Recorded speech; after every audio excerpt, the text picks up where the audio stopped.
Salam, heç fikirləşmisiniz? Necə olur ki, kiçik bir kənd qalxıb, bütün dünyaya meydan oxuyan bir imperiyaya çevrilir? Elə bugün biz tarixin ən güclü imperiyalarından birinin Romanın minillik möhtəşəm hekayəsinə baş vuracağıq.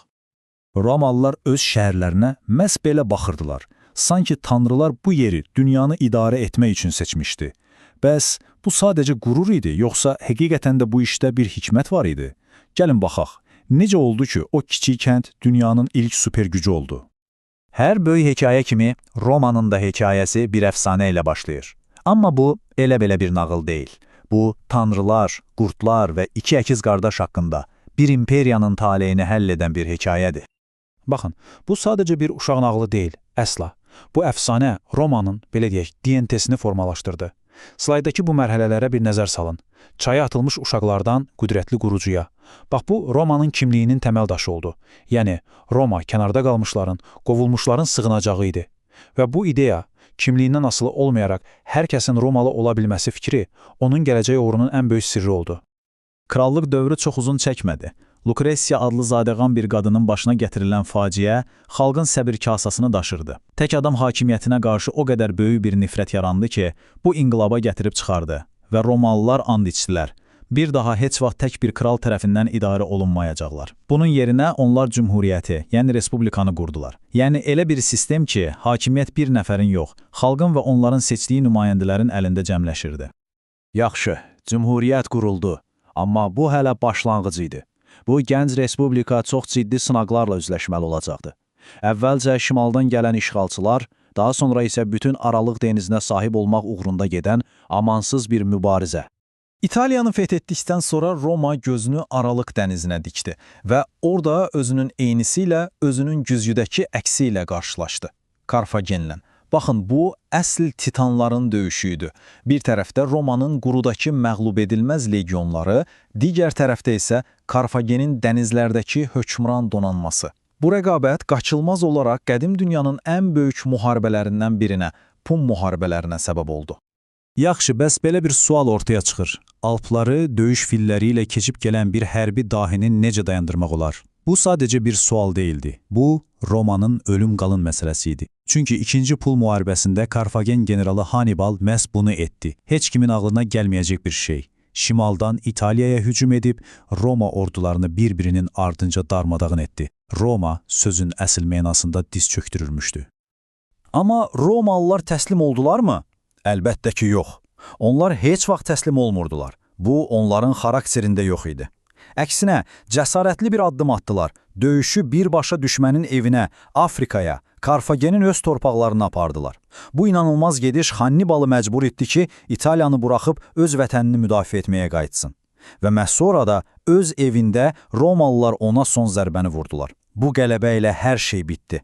Artıq Aralıq dənizinin tək bir sahibi var idi, Roma. Bütün xarici düşmənlər məğlub edilmişdi. Amma indi Cümhuriyyət üçün ən böyük təhlükə içəridən gəlirdi. Çünki hədsiz var dövlət və güc hərisliyi Romanı içindən parçalamağa başlamışdı. Gəlin bu zaman xəttinə birlikdə baxaq. Bu, Cümhuriyyətin son 100 ilidir, onun ölüm çırpıntılarıdır. Generallar artıq dövlətə yox, sırf özlərinə sadiq ordular yaradırlar. Sezar kimi hədsiz ambisiyalı adamlar bütün hakimiyyəti ələ keçirmək istəyir. O, məşhur Rubikon çayını keçir. O məşhur püşk atıldı sözünü deyir və ölkəni vətəndaş müharibəsinə sürükləyir. Hətta onun öldürülməsi belə bu qan tökülməsini dayandıra bilmir. 10 illərlə davam edən amansız mübarizədən sonra nəhayət bir nəfər qalib gəlir. Sezarın varisi Oktavian, yəni gələcək imperator Avqust. Lakin bu qələbənin çox ağır bir bədəli oldu. Cümhuriyyət artıq yox idi, imperiya doğulmuşdu. Amma qəribədir ki, məhz Cümhuriyyətin külləri üzərində tarixdə misli görünməmiş bir sülh və çiçəklənmə dövrü başladı. Avqustun hakimiyyətə gəlməsi ilə Pax Romana, yəni Roma sülhü dövrü başladı. İndi bir anlıq düşünün, tam 200 il. Bu, Britaniyadan tutmuş Misirə qədər uzanan nəhəng bir coğrafiyada demək olar ki, tam sülh, sabitlik, təhlükəsiz ticarət və inanılmaz bir rifah deməkdir. Bu, sözün əsl mənasında imperiyanın qızıl çağı idi. Bu sülh dövrünün zirvəsi isə 5 yaxşı imperator adlanan hökümdarlar dövrü oldu. Onların bir xüsusiyyəti var idi. Hakimiyyəti qan bağı ilə yox, ləyaqətə görə ötürürdülər. Yəni, ən bacarıqlı, ən layiqli adamı övladlığa götürüb varis elan edirdilər. Bu sistem sayəsində imperiya uzun müddət müdrik və bacarıqlı liderlər tərəfindən idarə olundu. Və bu silsilənin sonuncusu taxtda oturan bir filosof, böyük Mark Avrel oldu. Amma bilirsiniz, heç bir qızıl dövr əbədi olmur. Mark Avrelidən sonra imperiya dəhşətli bir burulğana düşdü. Bir əsr davam edən böhranlar, vətəndaş müharibələri, işğallar. İmperiya o qədər böyümüşdü, o qədər mürəkkəbləşmişdi ki, onu tək başına idarə etmək demək olar ki, mümkünsüz idi. İmperator Diokletian çox cəsarətli bir addım atdı, imperiyanı böldü. Məqsəd idarəçiliyi asanlaşdırmaq idi. Bir qədər sonra isə İmperator Konstantin reallığı qəbul etdi. Güc mərkəzi artıq köhnə Romada deyildi. O paytaxtı şərqin daha zəngin, daha yaxşı müdafiə olunan yeni şəhərinə, Konstantinopla köçürdü. Və beləcə şərq güclənib çiçəklənərkən qərb daxili çəkişmələr və kənardan gələn hücumların təzyiqi altında yavaş-yavaş çökdü. Nəhayət, eramızın 476-cı ilində Qərbi Roma imperiyası rəsmən süqut etdi. Amma dayanın, bu hekayənin sonu değildi, heç də yox. Roma imperiyası əslində daha 1000 il yaşamağa davam etdi. Söhbət bizim indi Bizans imperiyası dediyimiz Şərqi Roma imperiyasından gedir. Bu zaman xəttinə bir baxın, bu 1000 illik bir sağ qalma mübarizəsidir.